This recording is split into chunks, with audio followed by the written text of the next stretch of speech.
Përshëndetje, unë jam Dori Daka, ky është Suri Botës.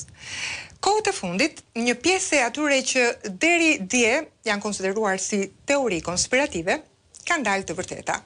Kësaj mund përmendim disa lloj operacionesh që janë përfolur për vite me radhë, kryesisht nga media alternative, të konsideruara si sajesa derisa publikimi i dokumenteve arkivoru ka vënë vulën e vërtetësisë. Të tilla për shembull si operacioni Mockingbird, operacioni Northwoods, Snow White, operacioni Paperclip, Gladio e shumë të tjerë, për cilët mund të lexoni materiale arkivore të bollshme apo të dëgjoni seanca dëgjimore të publikuara në internet. Mes në tyre, ndër më të rëndësishmit, i dalë në dritë së fundmi në kuadrin e premtimit të presidentit Trump për transparencë, është projekti titulluar MK Ultra. Do të flasim për të vërtetat e tij, por për ata që janë të apasionuar pas filmave, ku flitet për këtë temë, për këtë projekt, mund përmendim edhe filma të tillë si MK Ultra e 2022-shit, Kandidati Manchurian, Gjëra të çuditshme në Netflix e shumë të tjera. Por çfarë ka ndodhur vetëm pak ditë më parë në Shtetet e Bashkuara të Amerikës? Do ta shohim këtë kuriozitet, por edhe kuriozitete të tjera në lidhje me këtë program me Emanuel Barjan. Përshëndetje zoti Barja. Përshëndetje Dori. Shumë kënaqësi që ju kam në Syrin e Botës dhe ju falenderoj që gjeni gjithmonë kohë. Faleminderit, është kënaqësi për mua. Zoti Barja është ekspert i tregjeve ndërkombëtare, është shkrimtar, është edhe vëzhgues i vëmendshëm dhe analitik i ngjarjeve globale, veçanërisht i kohëve shumë interesante, të cilat po kalojmë, dhe pikërisht në këtë kuadër do të zhvillohet edhe kjo bisedë.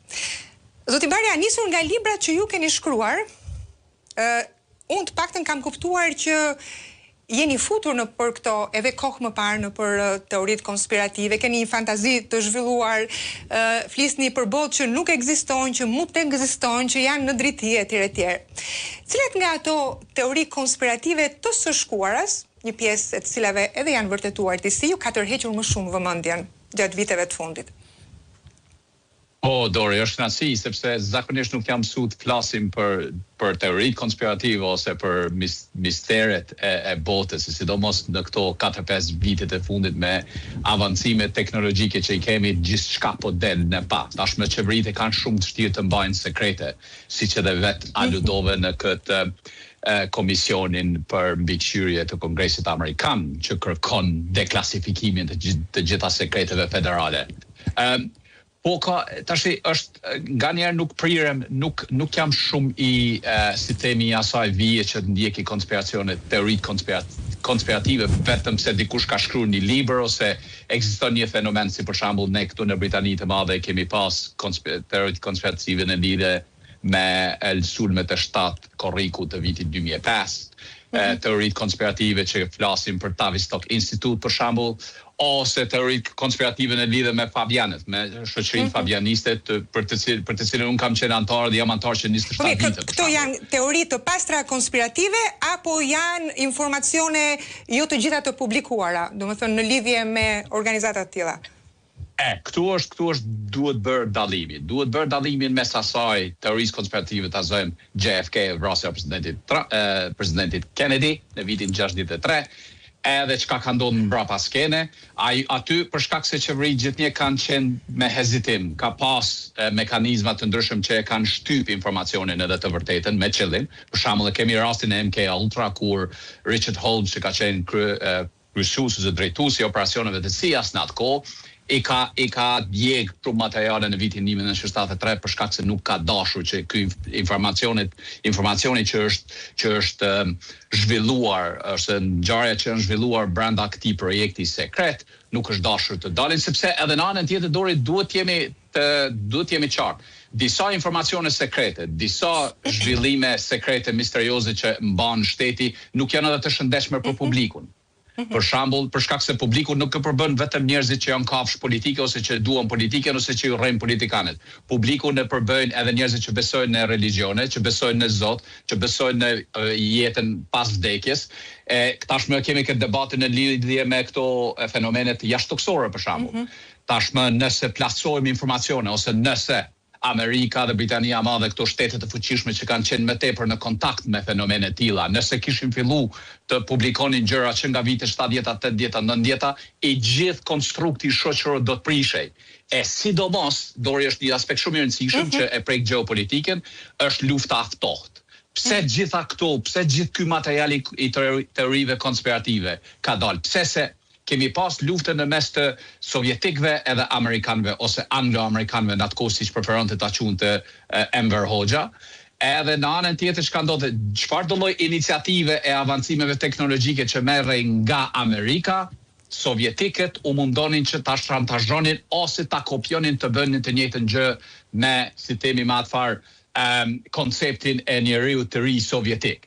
Edhe gjithnjë kur amerikanët përpiqeshin të keni një farë breakthrough në shkencë, një farë lloj një thyrje në shkencë, sovjetikët gjithnjë dilnin edhe shantazhonin Amerikën. Kështu që edhe ka qenë kjo, domethënë, periudha e luftës ftohtë ku konkurrenca madhe në mes të superfuqive ka qenë qaq e nxehtë saqë u janë futur njëri tjetrit në punët e brendshme. Edhe kur donte për shembull Unioni Sovjetik t'i bënte dëm publik amerikanëve në Evropë, hapte fjalën për shembull që JFK është vrarë nga CIA, ta zojmë. Kështu që duhet jemi të vëmendshëm se në çfarë periudha flasim. Jo të gjitha teoritë konspirative siç aludove edhe vetë janë teori konspirative. Ato janë teori ose praktika që kanë ndodhur, por që janë interpretuar ndryshe. Absolutisht, e duhet të jemi sidomos shumë të kujdesshëm për fjalët që hedhim në këtë terren me shumë të panjohura ende, disa të panjohura po dalin në dritë, disa tjera do dalin, siç e thatë ju, në kohën dhe në vendin e duhur. Por gjithsesi duket sikur bota e fictionit ka hesur më me shpejtësi se sa, le të themi, bota zyrtare, ajo e vulave të vërtetësisë të institucioneve të ndryshme dhe organizatave të ndryshme, përmenda më sipër disa filma të cilat na fusin në këtë botën e eksperimenteve të MK Ultra, si thash kandidati Manchurian, apo MK Ultra 2022 e kështu me radhë. Pra na fusin në atë botën deri më tani të pa verifikuar të eksperimenteve mbi psiqikën njerëzore, mbi mënyrat e nxjerrjeve të informacionit etj. Tani unë po ta pyej pasën ty, domethënë, çfarë bote ishte kjo sipas le të themi hapjes së materialeve, dhe të shkojmë pastaj edhe tek seanca dëgjimore shumë interesante, dhe ajo e cila do kthehemi edhe në fund do ta theksoj, ishte edhe për një lloj llogari kërkimi, sepse bëhet fjala për krime kundër njerëzimit në fund të ditës, po do të flasim në fund për këtë. Absolut. Filmi më i përafërt në fakt për të përgjigjur ty në aludimet në lidhje me kinematografinë edhe realitetin e teorive konspirative është Stranger Things, gjërat e çuditshme. Domethënë është gati në fakt i gjithë skripti i filmit është bazuar në e keni parë si serial, e keni parë? Absolut, po. Okay. Jam shumë i dhënë pas Stranger Things, fëmijët e mi janë, po fëmijët tanë e marrin sikur më tepër vlerë artistike. Absolutisht. Pa ditur backgroundin ju kom sqaruar përderisa natyrisht nuk është tamam me personazhet janë të filtruara, personazhet janë të artistikuar. Shumë interesante si gjetje, edhe si gjetje është shumë interesante. Absolut. Pra është një fenomen që ka ndodhur natyrisht në vitet 50-ta, 60-ta, siç e thash më herët, është për shkak konkurrueshmërisë së madhe, por në anën tjetër, Dori, kjo ka një origjinë. Origjinën e ka fillon në Angli tek Charles Darwin në vitin 1853 kur ai boton Origjina e specieve. Frank Galton, që ka qenë kushëri i Charles Darwinit, e merre kur e lexon së pari transkriptin e librit para se ta botonte ai, thotë, "Oh wow, thotë kjo është diçka shumë e re, sikur tek ne tashmë që është AI." Edhe thot, ti po mendon që njeriu domethënë mund të manipulohet, mund të bëjmë diçka ka aspekti teknologjik që ta shndrojmë, që ta modifikojmë, që ta rafinojmë njeriu. Edhe e filloi lëvizjen e eugenikëve në vitin 1883, ku një ndër njerëzit që ju bashkangjitën në atë kohë, fundi i shekullit 19, fillimi i shekullit 20, ishte Winston Churchill, John Maynard Keynes, ekonomisti i njohur, është H.G. Wells, shkrimtari im i preferuar i fantashkencës, edhe atëherë u kap natyrisht si lëvizje u kap nga rusët në vitin 1903 me Fjodorovin, edhe lëvizjen kozmike ruse. Këto më të vërtetë janë pak si themi abstrakte, lëvizje abstrakte, po në fakt që i kanë dhënë formë shoqërisë që jemi duke jetu sot dhe që do të jetojmë në të ardhmen. Fyodorov, atëherë kemi Tsiolkovski, që është i pari shkrimtar rus që ka qenë shurdh me mec, po që zbuloi raketën në vitin 1908. Kështu që të gjitha, domethënë u kapën prej Darwinit, u zhvillu në eugenizëm, atëherë rusët e kapën me këtë farë lëvizjen kozmike, që njerëzit janë të bollshëm në tokë, duhet shikojmë diçka më të tjetë që ta ndërtojmë utopinë realiste, socialiste, etj dhe natyrisht vazhdojmë në vitet 30 me Stalinin dhe me sovjetikun e ri, me njeriu në ri sovjetik, përderisa na do të flasim për MK Ultra, përderisa kur të vim në epokën viteve 1940-45 me marrjen e shkencëtarëve më eminent gjerman nga nazistët prej amerikanëve me emisionin Paperclip, atëherë ajo zhvilluan në diçka tjetër. Pra e ka një origjinë, nuk është vetëm një ndodhi kështu, vetëm se ka ndodhur mbledh disa burra të zgjuar ose disa gra të zgjuara dhe kanë ashtu, e ka një origjinë. Po Emanuel të kërkoj ndjes, meqense ka një origjinë, duhet ta ketë edhe një vazhdimsi, kam përshtypjen, po ndoshta kjo është çështje tjetër. Jo, është tamam, nuk është ndërprer, domethënë. Absolut, jo, nuk ndërpret, sepse është kontinuitet. Nëse marrim ta zojmë sot Peter Thiel, Elon Musk, Mark Andreessen, të gjithë janë bija të kësaj krijese. Sepse Dori, po shkosh në Palo Alto, në Kalifornia, në San Francisco, në vendet ku po krijohet edhe ku zhvillohet teknologjia së ardhmes, posterat e Stranger Things, posterat e Charles Darwin, posterat e Fyodorovskit, e gjithë këtyre janë gjithandej në zyrat e tyre. Sepse ata besojnë se nëpërmjet të këtyre teorive ne mund ta ndryshojmë njeriu, ne mund ta ridefinojmë çka do të thotë të jesh njeri. Për këtë arsye, si zëvendësim i eugenizmit ose për mos më ndërhy siç ka bërë Dr. Mengele në vitin 1940-43 me eksperimente direkte në kockat e hebrejve në Auschwitz, në kampet e përqendrimit, për ta mos bërë atë që ka bërë Mendele. Sot teknokratët mendojnë nëpërmjet teknologjisë ta ndryshojnë botën. Po të ndalemi te ky segmenti kur zyrtarisht funksionoi ky program, pra MK Ultra, që kanë përshtypje janë 53, 54 dhe në 73-shin u ndërpre. Çfarë ka ndodhur gjatë kësaj hapësire kohore? Pse u ndërpre dhe çfarë nxori në dritë komisioni i fundit i dhomës së përfaqësuesve në Shtetet e Bashkuara të Amerikës? Në mes viteve 1953-73 janë shumë rryma që janë dynd në Amerikë, në veçantë në Amerikë. Përmenda luftën e ftohtë, po brenda vet Amerikës kemi pas luftën në mes të kompleksit industrial ushtarak amerikan, që Eisenhower, si ish president dhe ish generali i luftës së dytë botërore, pat ngrit shqetësime se tha kompleksi industrial ushtarak është duke u rrit tej mase, edhe është duke u bërë i çuditshëm. Askush nuk e ka kap këtë në ato vite. Por me kalimin e kohës, atëherë çan ndodhte Alan Dulles, që ishte krijuesi i CIA-s, ishte njeri që mendonte jashtë kutisë. Edhe donte që gjithnjë se kishin informacione ata që sovjetikët po eksperimentonin me projektin Lampedusa, që nuk është shumë i njohur, por sovjetikët kanë filluar në vitet 30 Stalini në fakt kishte bërë eksperimente në njerëz, eksperimente për zgjallje duke lënë ata pa gjumë, duke i mbyllur, duke izoluar, duke intervenuar në kockat e tyre, duke bërë pikërisht atë që bëri Dr. Mengele. Përderisa amerikanët e kishin frikë se mos po zbulojnë diçka, rusët, sovjetikët përpara se amerikanët të zbulonin. Kështu që ata filluan me projekte, natyrisht LSD-a me përdorimin e drogës, me përdorimin me eksperimentimin në student të fakulteteve të ndryshëm që ishin mashtru përpara për t'i tërheq ata për të bërë eksperimente. Po pra, janë bërë pa dijenin e tyre. Pra, janë bërë eksperimentuar mbi subjekte të cilët nuk e kanë pasur këtë dijeni. Absolut. Në Amerikë kemi pas eksperimentet mentale dhe psikologjike ose neuroteknologjike, siç i quajnë sot me Deep Mind, që është një temë diçka tjetër që mund të flasim herë tjetër.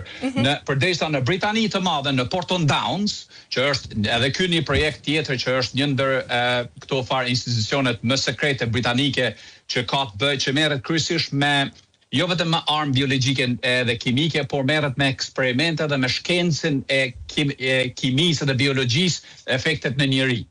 Në Britani të Madhe ndodhte në mënyrë paralele ndodhte njëjta gjë se MK Ultra, por me përdorimin e acideve të ndryshme, e manipulimit të biologjisë të ADN-s. Mos harrojmë se pikërisht në atë kohë e patëm edhe zbulimin e Helix ADN, domethënë patëm zbulimet nga shkencore, mjekësore.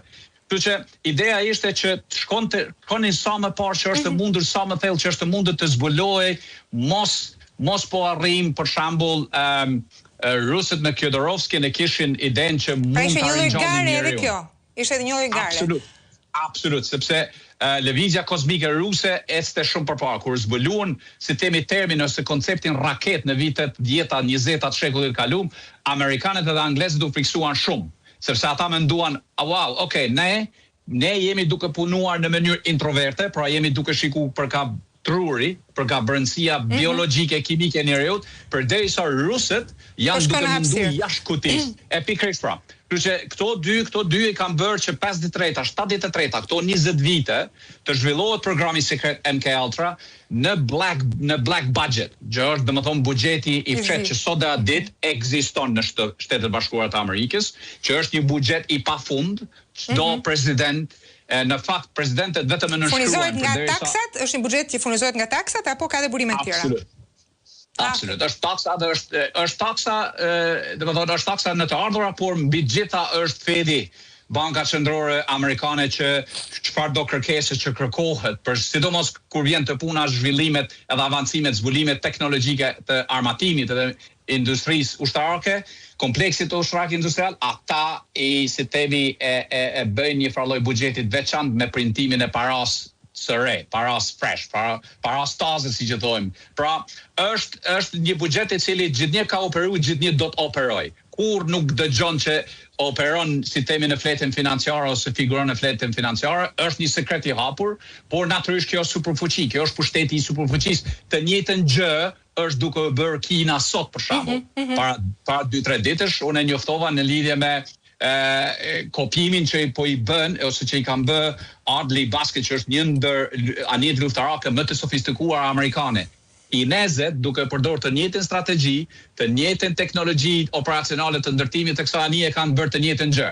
Kështu që kjo për ju 53-ta, 73-ta ç'a ndodhi me vrasjen e presidentit Kennedy, edhe me këndyndje që u bën nëpërmjet Harvey Lee Oswald, nëpërmjet CIA-s, Allen Dulles, Hoover, që ishin të gjithë të ndyndur sepse të gjithë luftonin për një hise të buxhetit të zi, buxhetit të fshehtë. Kur ndodhi rasti i presidentit Kennedy, u duk si diçka po del jashtë kontrolle, sepse kjo nuk ishte as 10 vite prej 53-shit kur e filluan projektin. Edhe atëherë studentët filluan, sepse mos harrojmë, Dori, kjo ndërlidhet edhe me lëvizjen e vitit 1968, lëvizjen e madhe studentore, e rive që merrnin drog haptas, që sfidonin rregullat e shtëpisë, rregullat e shkollës e tjerë. Pra, kjo ishte si shpërthimi që ka ndodhte në këto eksperimente që bënin MK Ultra. Po, në anën tjetër që ka ndodhur dhe projekti si program ka qenë natyrisht në sekreti më i madh botror në atë kohë, është zhvilluar në shkretirat e Arizonës, në shkretirat e Mexico City's, njerëzit kapëshin rob, edhe disa prej tyre, për shembull, disa nga spitale dhe nga burgjet ata që kishin bërë krime të mëdha, edhe disa kriminal të shquar thuhet që janë pjesë e këtij projekti. Absolut, për shkak se i merrnin kategorizimi kur bëhej, nuk futej çdo njeri aty thjesht. Donin njerëzit me karakteristikat veçanta të karakterit të tyre, të psikologjisë të tyre, të personalitetit, të nivelit të krimeve, të nivelit të intelektualitetit që ata kishin. Pra, ishte në përgjithësi tamam ideja e origjina specieve e Charles Darwin edhe eugenia me lëvizjen e re. Çfarë kërkonin të arrinin në thelb eksperimente të tilla mbi njerëzit? Objektivi është robotika, është kopjimi i njeriu të bindur, Dori. Është kopjimi i njeriu të bindur, krijimi i një ushtrie automatike që i bindet urdhrave, e para. E dyta, është pikërisht koha e para internetit, Dori. Mos harrojmë se si rezultati i MK Ultra, si rezultati i luftës së dy botërore, edhe si rezultat i zbulimit të radarit që u zbulua në Britaninë e Madhe, edhe me me punën që kanë bërë shkencëtarët britanik gjatë luftës së dytë botërore, kur formuan rrjetet e internetit. Ideja ishte që me anë të zhvillimit të teknologjisë të riparohet njeriu, të ndryshohet njeriu që refuzon, njeriu që nuk i bindet urdhrave autoritar, edhe të krijohet një njeri i ri i bindshëm. Por kjo jo, sepse Aldous Huxley e thot në librin e tij, që e kam tu përpara, nuk ka qenë kjo gjithnjë negative. Nuk ka pas gjithnjë paraprirje negative që të shuhet njerëzimi në përgjithësi. Eugenizmi po, sepse eugenizmi e merr teorinë prej Malthuzit në shekullin 18, shkencëtarit anglez, që thot ne jemi duke u rrit tepër shumë si njerëzi, edhe toka nuk ka më potenciale dhe kapacitete ta thithë rritjen e madhe të popullsisë. Por kjo ishte, si të themi, një përzimje e eugenizmit me rritjen e teknologjisë që të krijohet njeriu i bindur. E kuptoj. Megjithatë, do doja diçka në lidhje me këtë seancën dëgjimore. Çfarë doli në pah? Çfarë do të mbahet mend, çfarë do të mbetet nga deklaratat apo edhe marrjet në pyetje? Çfarë doli në këtë seancë të kongresit? Jo, dy gjëra këtu Dori. E para, deputetja ose kongresistja Ana Paulina Luna është një kongresiste që është kundërthënëse, por është shumë e zoja, për shkak se ajo si mandat të vetin prej, domethënë mandatin që bart prej Floridas e ka për ti shpartallu të gjitha sekretet e federatës. Domethënë, thot ajo, duam ta dim të gjitha sekretet, duhet t'i dim të gjitha sekretet, të gjitha duhet të deklasifikohen. Edhe këtu është prirja republikane, sepse ajo është mbështetëse e magës. Presidenti Trump për nga natyra, po ashtu gjëja e parë që ka bërë ku ka shku në vitin 2016 ku ka fitu pushtetin, është ka dashur të di për JFK, ka dashur të di për Roswell crash, edhe ka dashur të di për MK Ultra. Kanë qenë edhe premtime presidenciale, të gjitha. Atëherë u bën natyrisht premtime presidenciale. Por historikisht do president modern, sidomos ata prej Reagan e deri tek Obama, kanë qenë inkuizitiv, kanë qenë shumë të kurioz për këto fenomene. Por presidenti Trump e pa të bërë, siç the ti, Dori, e bëri pjesë e plan programit politik edhe premtimit elektoral. Edhe tash ai duhet me çu deri në fund këtë mesazh. Kështu që Luna po mundohet që nëpërmjet krijimit të kësaj task force, të gjitha këto të këqija që kanë ndodhur, sepse mos harrojmë, Dori, 53-73 MK Ultra, tumica e njerëzve, e pacientëve t'i quajmë, e viktimave do t'i quajmë ne, në fakt, kanë qenë amerikano-latin, sepse ka dhe tendenca të racizmit këtu. Luna është vetëm më origjinë nga Amerika Latine, kështu që edhe për të është një luftë. Pra është lufta politike personale edhe republikanëve që po bëhet tashmë në Kongres me këtë komisionin, por në anën tjetër këta po duan që ta largojnë deep state. Ne kemi folur shpesh për efektet e deep state. Është një psikozë në Amerikë që natyrisht ka shumë të vërteta aty, e shohim për shembull me gjykatën ndërkombëtare të drejtësisë çapo ndodh. Është një psikozë në Amerikë që deep state i ka dëmtuar dhe interesat amerikane. Tash është shumë interesante kjo se ndërlidhet edhe me fuqinë dhe efektin që ka lobi hebrej për shembull tashmë, që është dobësuar. Tash teoritë e fundit thonë që domethënë deep state pushtetin e pas kanë mbajt lobi hebrej në Amerikë. Pra me dobësimin e lobit hebrej ose me dobësimin e deep state u dobësua dhe lobi hebrej, kështu që sot e a ditë lobi hebrej nuk ka aq pushtet sa kanë pas në presidencat ose administrata tjera. Pra ideja është që shkohet deri në fund me MK Ultra, me JFK, por të vihet deri te momenti Dori që brenda një viti, brenda mandatit të presidentit Trump, të dalin edhe të zezat e tjera gjatë administratës së presidentit Biden në lidhje me COVID. Kanë filluar hapjet normalisht, kanë filluar hapje, transparenca, është shumë interesante e gjithë kjo hapje e të gjitha atyre kutive të zeza, të cilat janë konsideruar të mbyllura, hermetike, të paprekshme në presidencat e tjera, tani po hapet pak nga pak. Por unë kam një pyetje në fakt, Emanuel, i nderuar, a mos është më e rrezikshme se sa mos hapja e gjërave, hapja e pjesshme e tyre?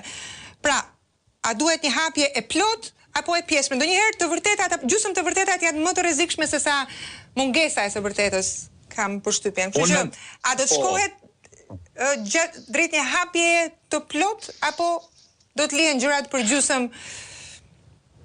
Po, unë mendoj që është e pamundur të hapen të gjitha gjërat përplot. Shiko për shembull Epstein Files, dosjet e Epstein, por edhe në anën tjetër me UAP. Tash me UAP kanë parë gjëra që po të dalin, po të plasohen në publik, në domenin publik, kanë filluar të krijojnë një farlloj.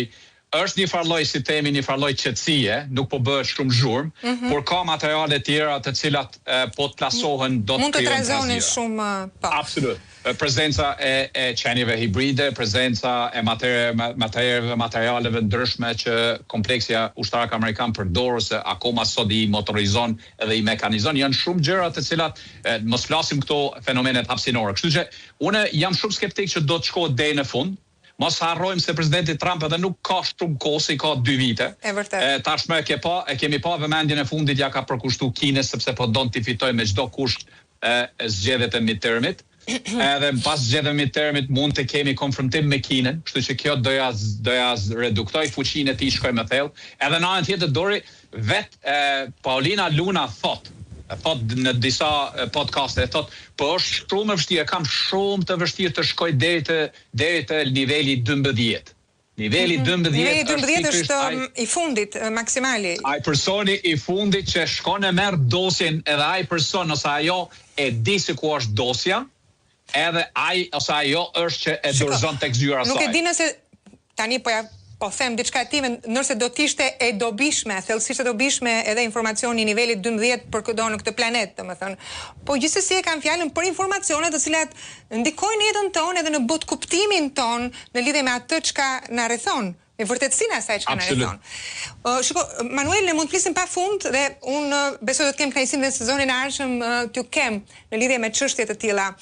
Por pyetja ime e fundit është, duke qenë se kemi të bëjmë me një shtet demokratik, një temi simbol të demokracisë së Shtetet e Bashkuara të Amerikës, një demokraci funksionale, ndryshe nga Kina, apo ish Bashkimi Sovjetik apo vende të tjera, në cilat mund të jenë zhvilluar dhe zhvillohen, le të themi, programe të tilla.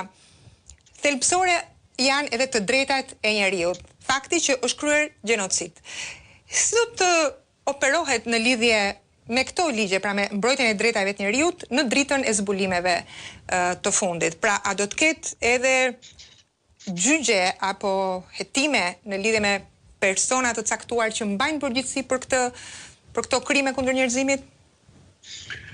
Jo, për shkak se gati 99% të njerëzve që kanë qenë pjesëmarrës kanë vdekur tashmë, e para. E dyta, dosjet, siç e tha më herët, janë djeg nga Richard Holmes në vitin 1973. E dyta, e treta është shumë ndërlikuar për një administrat 4 vjeçare, siç e tha më herët, të futet më thellë dhe të dalit deri në fund kësaj.